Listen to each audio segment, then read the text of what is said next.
Et c'est moi qui bete bozali ebele liboso ya bi tando iki amno pona kolanda émission lobela biso émission na za plaisir ya koyamba pona mno ba cadre ba parti politique bon même ba partisan pona ko sala analyse to pe ko pesa makanisa ba question politique ozali koleka na mboka na biso vraiment l'actualité reste dominée au tel insécurité ozali koleka na partie est ya mboka na biso ozali congolais des pères et des mères en tout cas faut se préoccuper par rapport il y a insécurité aux populations ya ngambu ya est bazali ko vivre tant musapezoki en tout cas nzoto mombeyo kaka passe nous devons quand même kobunda nous devons combattre se mettre en œuvre pour na kobundisa munguna pour na ko repousser munguna jota 1 cm ya mabele na bisote ya mona je on a plaisir ya koyamba pour na des hommes des grands hommes politiques de l'autre côté je suis avec monsieur Papi Komo Samalenga Ozali secrétaire général exécutif ya parti travailleur c'est avec lui qu'on va acheminer cette émission Mbote Ndeko Papi Mbote Mama Philo Mbote Père Seigneur merci pour l'invitation à eux.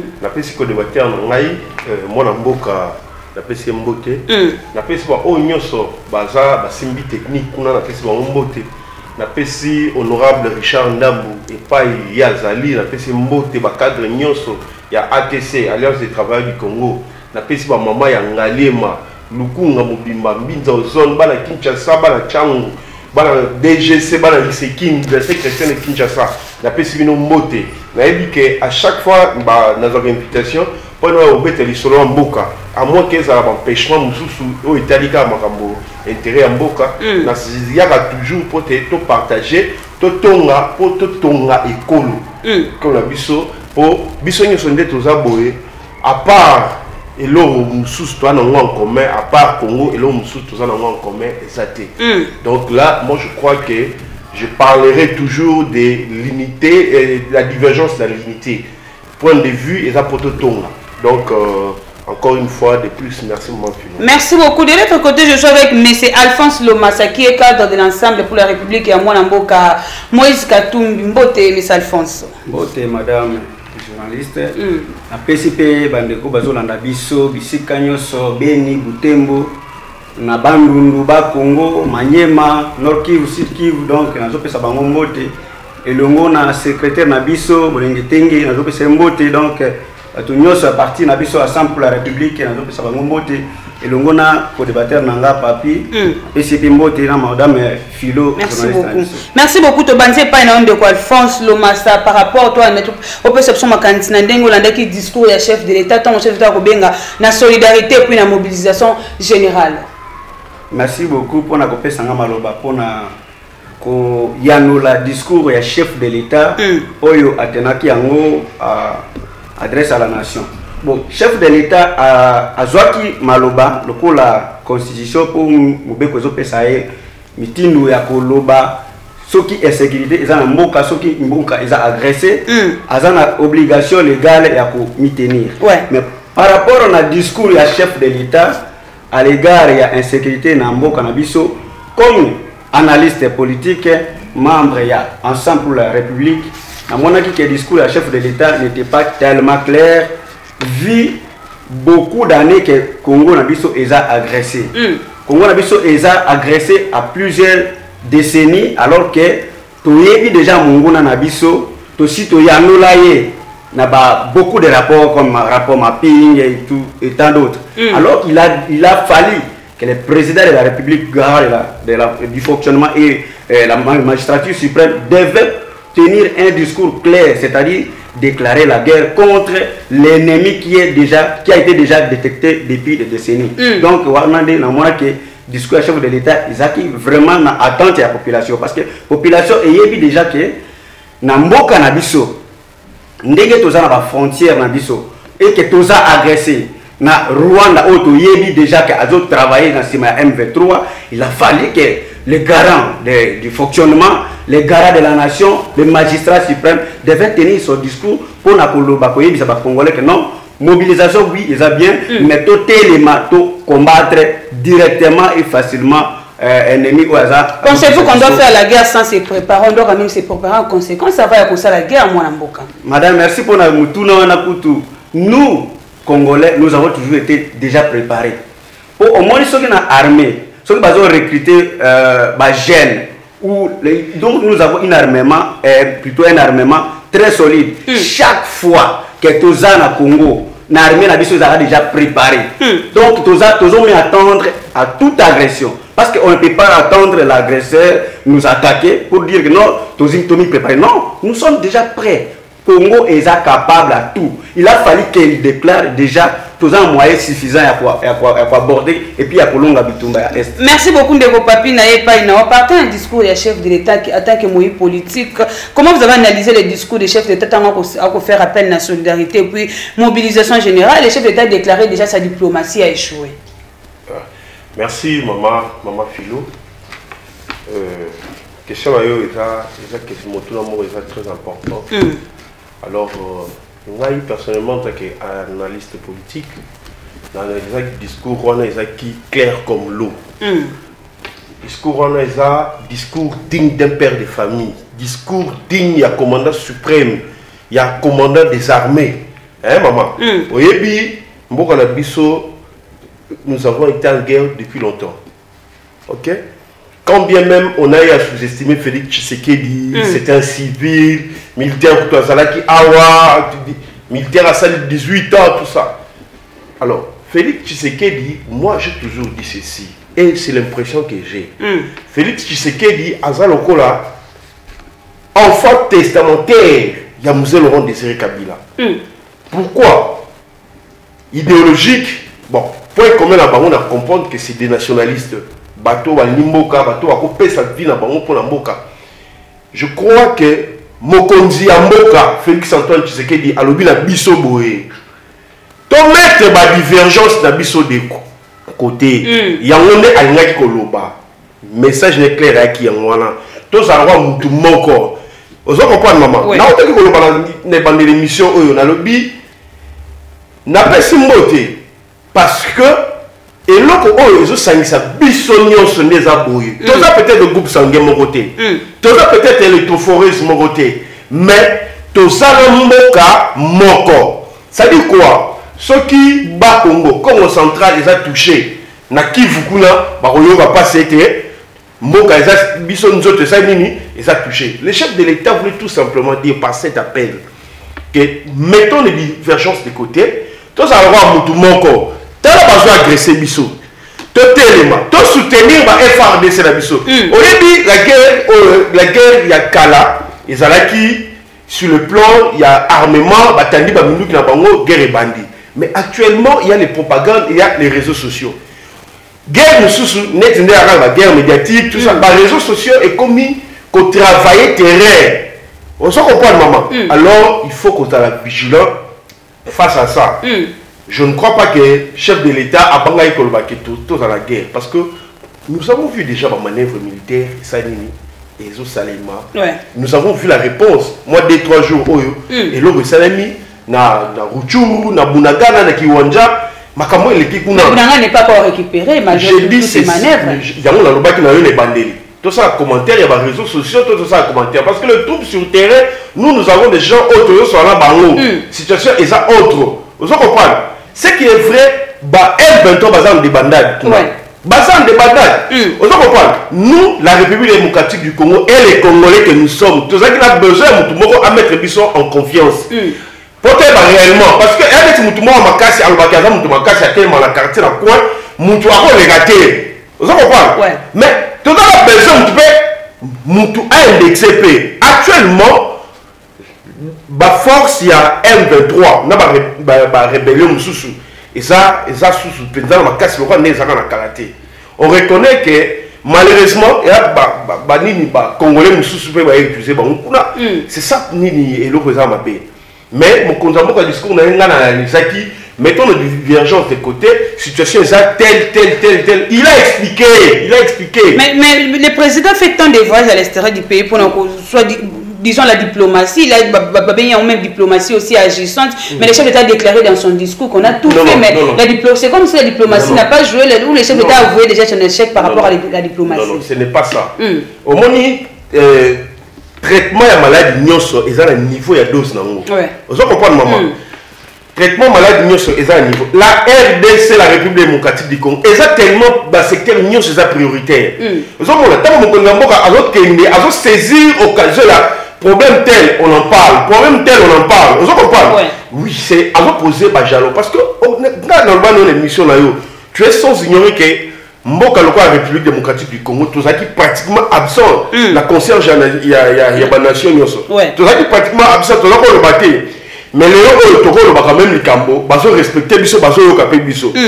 On comprend? Parce que Congo est ça, nous savons, vision, moi je me dis, vision, il faut il y a Mboka, et ça, vision, on est placé aux États-Unis, placé au Canada, placé au pays, au Brésil, au pays, au Minene.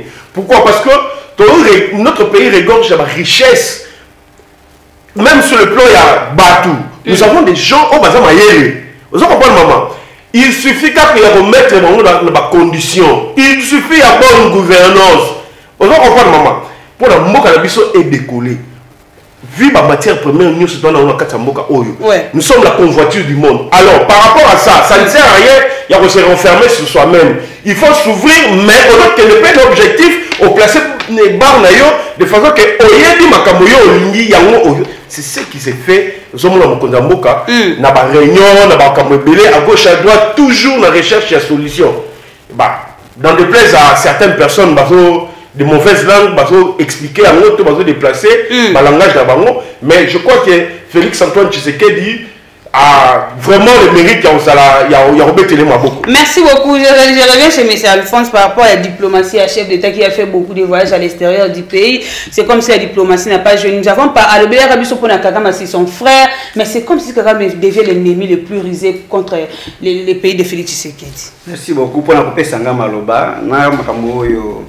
Ndeko papi auti koloba ke tozo bani ba divergence, c'est normal.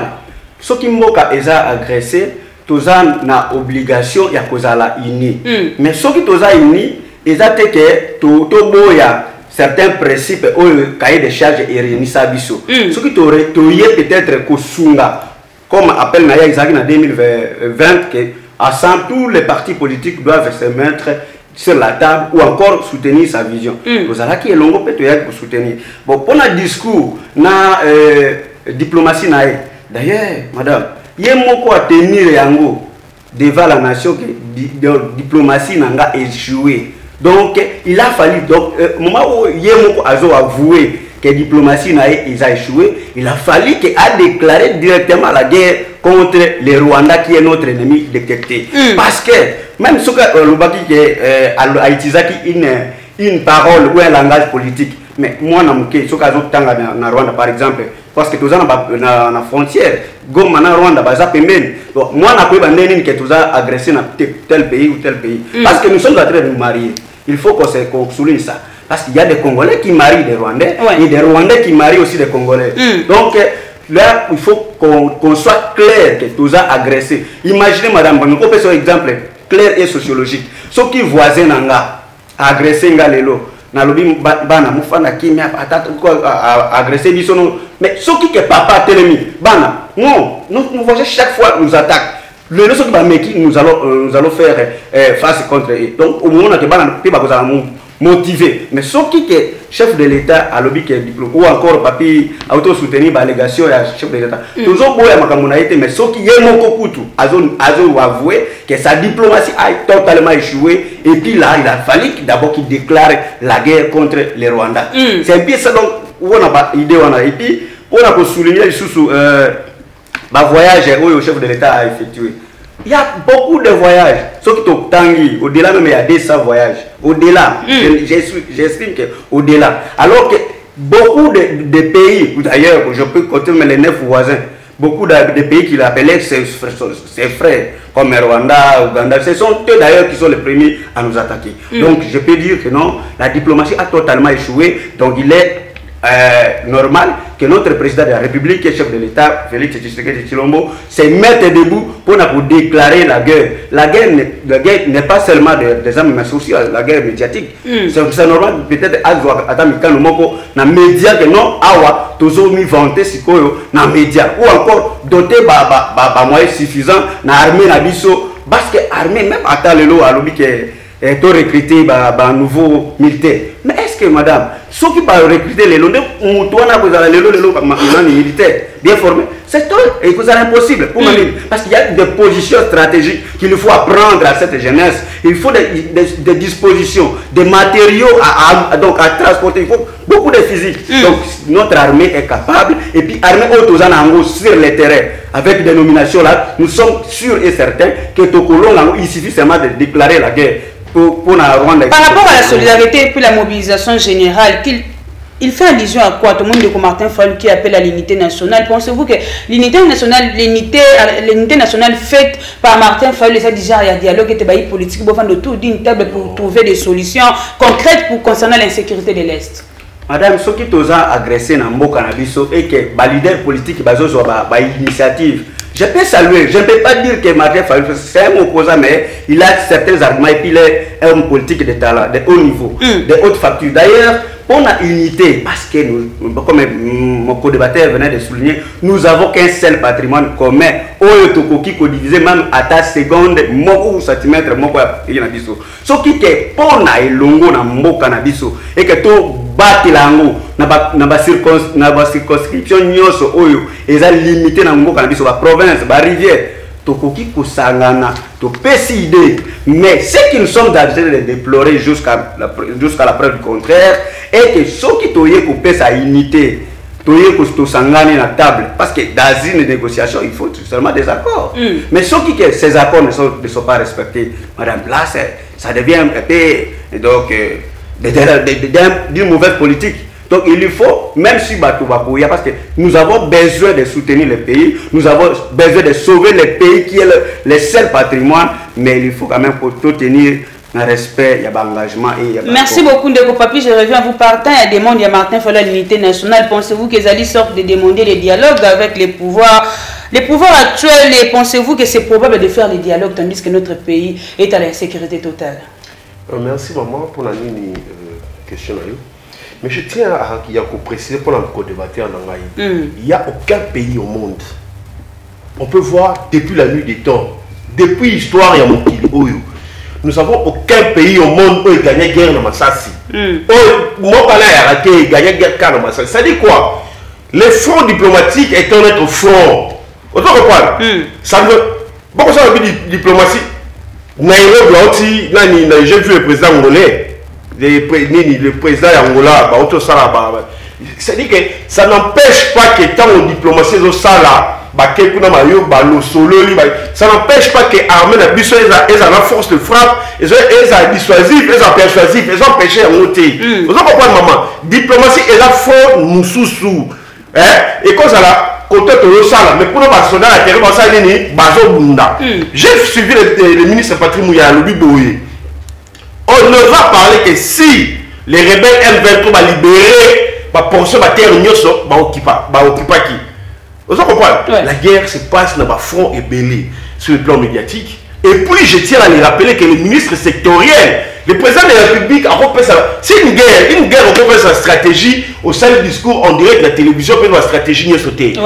Une guerre, chef Yarabongo, chef de la lobby, ministre sectoriel, capter une vision, tout le chef de l'État, on va répercuter, on a signé. Vous comprenez? Quand ta question à l'honorable Martin Fayulu, j'aime l'appeler comme ça parce que c'est un député depuis très longtemps. Il ne siège pas. Non mais l'honorabilité, on est honoré. L'honorabilité c'est toute la vie maintenant. Vous comprenez? Honorable Martin Fayulu, c'est un acteur politique. Il y a calibre à Mounene, il y a le bango. Na moment où il a besoin de battre, il y a le binini, il y a yakini, na sagini. Vous comprenez? Moutou nyonso o aza censé. Kozala na Congo lokola mwana na ye, Congo za na makila na ye, lokola ndebiso ezabouye. Dans le moment où je ne peux qu'être derrière le FRDC. Je ne peux être que derrière le FRDC. Et puis je tiens à rappeler dans mon frère Nenga Zawana. Le Rwandais ou Rwandais, il y a des amis rwandais, tous en Bangonti, tout cela. C'est le gouvernement à Kagame. Kagame et son gouvernement n'est un problème démocratique du Congo. Parce que pour te rappeler, les Rwandais, les locaux, la Gisenyi. Traverser le Congolais traverse aussi de l'autre côté, ils vont travailler. Il faut penser à ces maigres Congolais là, on va traverser, on va travailler, ça ne veut pas dire que non, non, il faut c'est vrai, la situation est complexe. C'est vrai, les sensations, ils ont joué, c'est vrai. Je suis d'accord. Mais je crois qu'il faut gérer la situation avec beaucoup d'intelligence et de sagesse. Je ne suis pas contre la guerre RDC et que ça la contre Rwanda. Je crois. L'autre fois, dans le plateau de Maman Philo, j'ai épousé même l'idée à honorable Martin Fayoul, qui à l'époque, honorable Mousito, qui à l'époque, à l'Obara, solution pour la guerre ici, là, et la solution militaire. Moi, je suis prêt. On va comprendre. Mais mon condamne en toute responsabilité, Azana va donner. C'est la personne la mieux informée. La mieux informée. Azana va donner et belé au de détenir.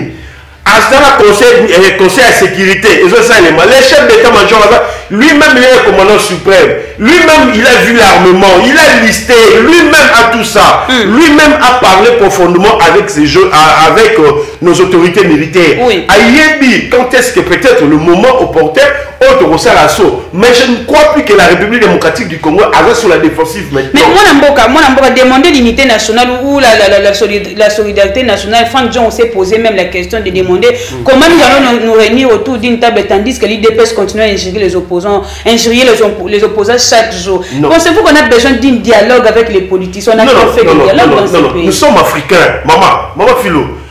L'arbre à pas l'arbre et sa culture, nous sommes africains. Depuis la nuit des temps, si ça ne va pas, s'il y a une situation, ça ne veut pas dire.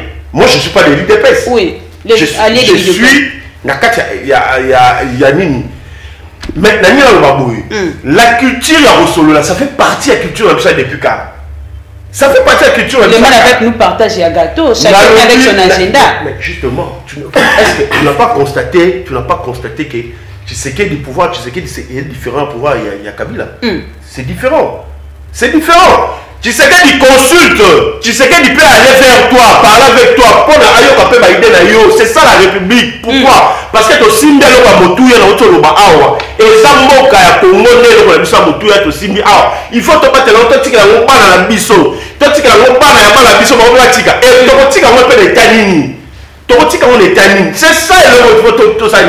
Maman Philo, si ça ne va pas, et pas la yoto la baignoto solo là. On est là au mot et l'intérêt de commun et ça m'a bêté. Parfois biongo basa batu oyo peut-être ta mususu les lots poste et peut-être la qui était kandaona à continuer on dit. Merci beaucoup Ndeko Papi. Ndeko to na sujet en sécurité. Nous c'est dans la théâtre. To koza na Italie élection pour aussi émission sur de 15 minutes. La même chose les gens doivent venir na partie est en Mboka pour soutenir ba FARDC selon ndenge chef d'état et qui biso. On va commencer avec l'armée kenyane qui au côté na partie à Bunagana. Les amis depuis à Balkan, c'est surtout avec cette armée sous-régionale et pensez-vous pas que les chefs d'état doivent mettre peut-être des moyens conséquents par rapport à nos FARDC que gaspiller de l'argent dans l'armée sous-régionale? Madame, question na yo za mutuya makasi. Je vous ai toujours dit kaka na plateau na yo awa. Oui. Je venais de dire une fois que l'armée étrangère ne peut pas et ne pourra jamais apporter une solution dans un pays. C'est pourquoi on a toujours dit en droit international lobby, entre les pays, il n'y a que des intérêts, il n'y a pas d'amis. Oh, camarade n'a jamais ezalakate. Oui. Ezalakate, il n'y a que des intérêts. Donc, pour la armée kenyane, armée tel pays, pour la couper sa solution, oh, les Congolais vont attendre dans le pays, c'est pratiquement impossible. Parce que, imaginez, parce que pour qu'une armée ait un Congo, il faut un agenda, parce qu'il faut quand même qu'on ait un agenda. Il y a pendant 30 jours, supposons. Et qu'il y a 30 jours, il y a 25 jours. Bon, parce que intérêt na bango bando piller siko biso minerai parce que et bango à 5 jours. C'est nous qui perdons. Donc je suis en train de suggérer au chef de l'État, commandant suprême, à doter kaka armée na biso local oyo ba FARDC baza capable ya ko apporter solution, ya ko pesa penda intégrité da ko vendre image na biso ya Congo na ba pays occidentaux ou na ba pays étrangers ou encore ba voisins na biso. Madame pays étranger, plutôt armée étrangère, et qui peut apporter solution. Chaque pays a des bombes à l'intérêt. Même à l'élo, tout ça va contre la Russie ou soit aux États-Unis, l'Union européenne ou encore d'autres pays occidentaux. pays mon côté à Kouya Awa même fisc sans faire ça qui est un intérêt caché. Donc on a pour le baquet. En bref, les militaires étrangers ne peuvent pas apporter une solution au Congolais bazomi attendre alors que Congo no biso ba Congolais tozana pour ça garder l'intégrité territoriale na biso pour tozala vraiment encore fierté na biso parce que nous avons des atouts dans notre pays. Pouvons-nous espérer quand même la paix avant 2023 dans le cannabis dans les parties est? Madame, c'est probable, c'est possible dans une semaine, je disais même dans un mois. Pour dans un mois. Parce que je disais toujours que dans un mois c'est possible. Parce que l'armée était déjà beaucoup infiltrée. Oui. L'armée aussi était déjà dépositionnée. Mais pour ils mangent parce que dans l'armée, il y a des Balouba, des Baswahili, des Bakongo, des Baga. Tout le monde, nous avons un atout, un patrimoine commun qui est le Congo. Donc c'est possible, sauf qui est commandant suprême, chef de l'État, Félix Antoine Tshisekedi Tshilombo, à Télémi. Alors non, cette fois-ci, je mets à la disposition de notre armée 2 milliards de dollars américains. Maman, dans une semaine, parce que imaginez, ceux qui sont militaires, supposons que nous sommes colonels, qui sont prise à charge dans l'État congolais,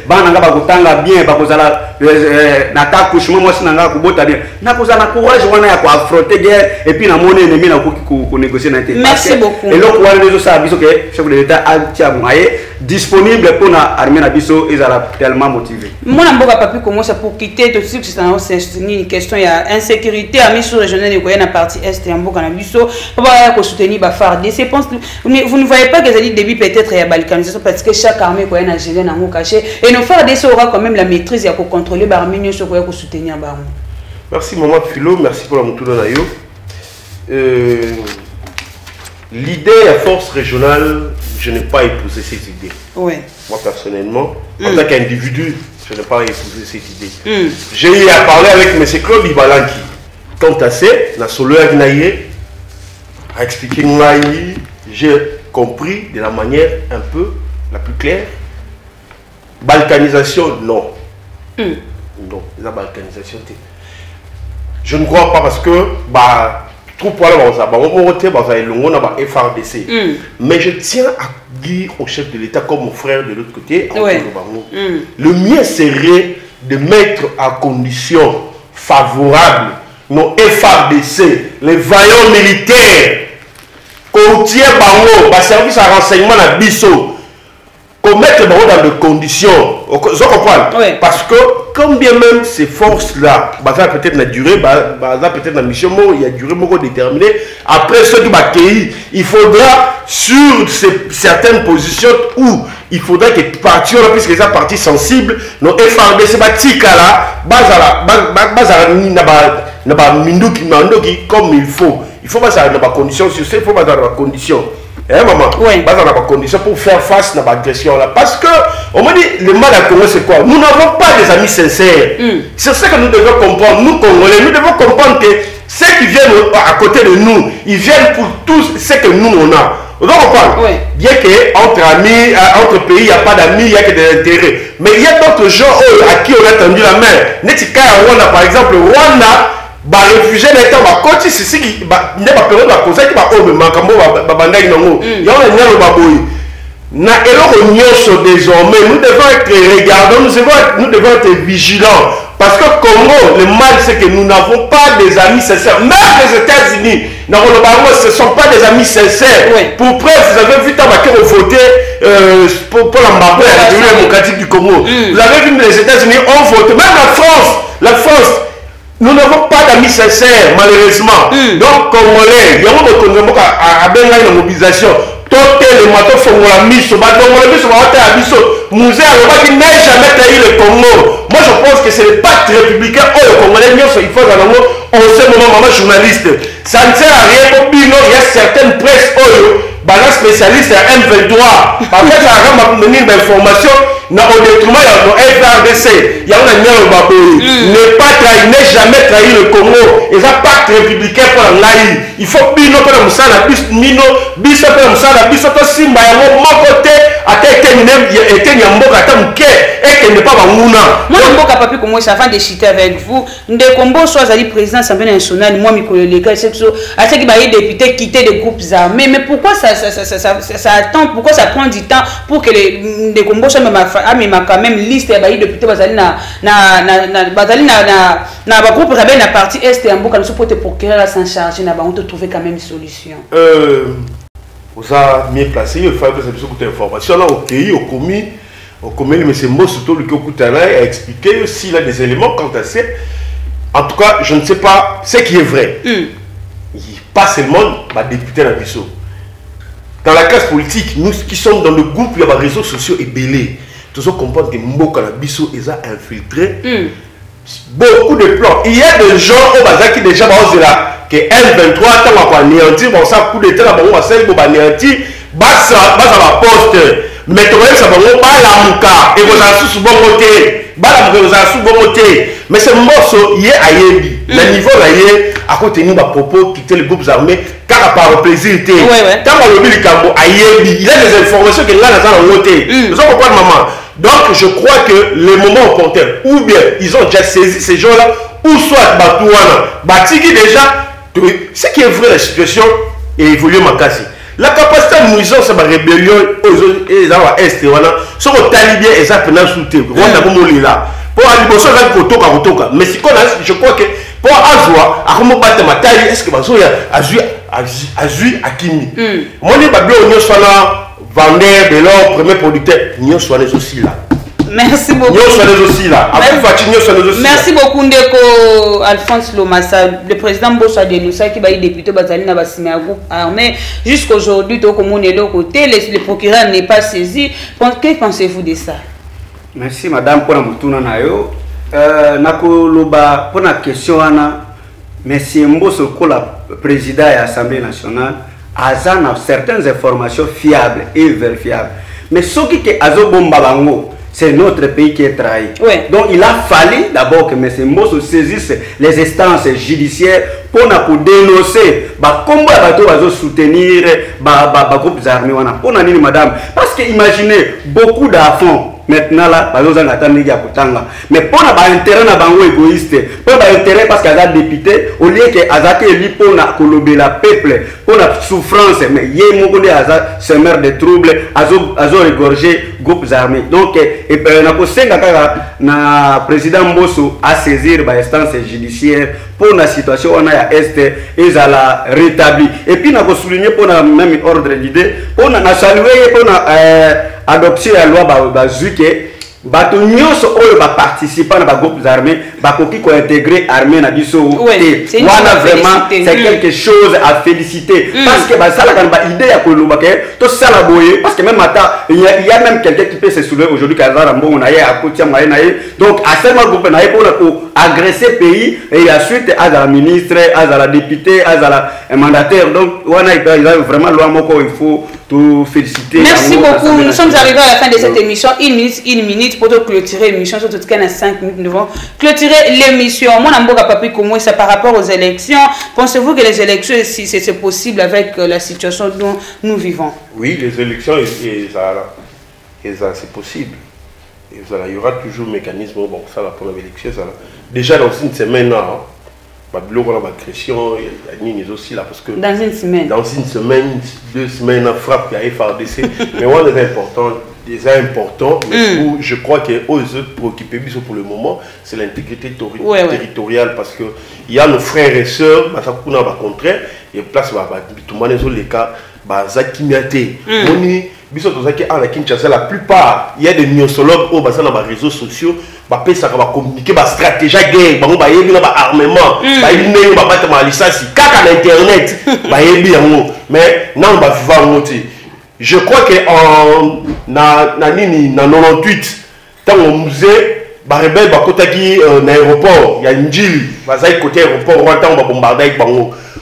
Oui, il y a des questions que à l'époque on a l'âge limbisangai parce que âge à moi si tout na honte dans le bien honte limbisangai dans sens là mais na ngelo ba boy biso auto za na ba âge moro boy tant makamoni zo salema okoki kolia sikoyo to ntango biso tofala limola mais ntango baokombambe kuna nini avion ezokita ezodepose babombe wana mama oza kuta il faut lamba loso mais oza kuta force wana te ya kolamba loso wana ochango na nzungu mpo ebe ya posa nini olia parce que mabumbu ezoninga motema ke okoti oke na zongo nene limbisanga na ndenge naoteni bakupa bongo devant banini na biso baolanda biso akolimbisanga c'est pour dire que la guerre eza eloko ya bien te eza eloko biso to préféré te donc il faut avoir compassion vis-à-vis ya bandeko na biso mosusu bana baparti wana ya est intégrité territoriale sécurité bandeko na biso sécurité bafrontière na biso yango eza important na moment oyo mama donc mpona aussi ça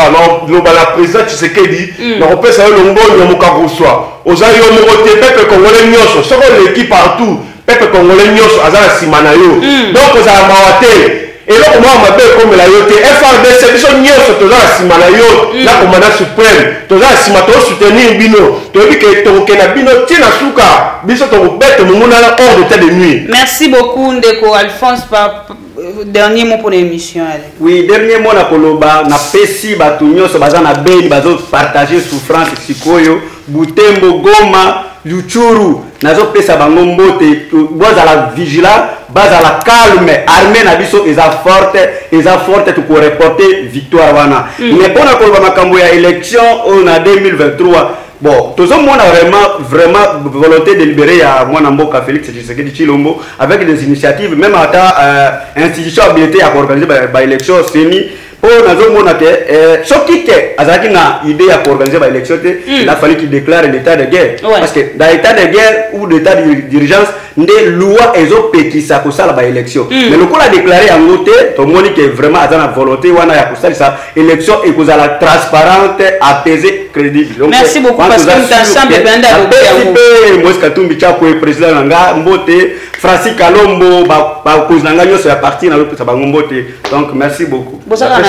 union sacrée hein. La bozana union sacrée to partager même vision mais ce vision oui to partager peu bilan moko bilan peu beaucoup partager bilan wana ils ont forcément obligatoire. Oh là là. Merci beaucoup. On peut s'emboter na nende ko papi pour que honorable Richard Ndambo bala ngali mo apesi bino mbote.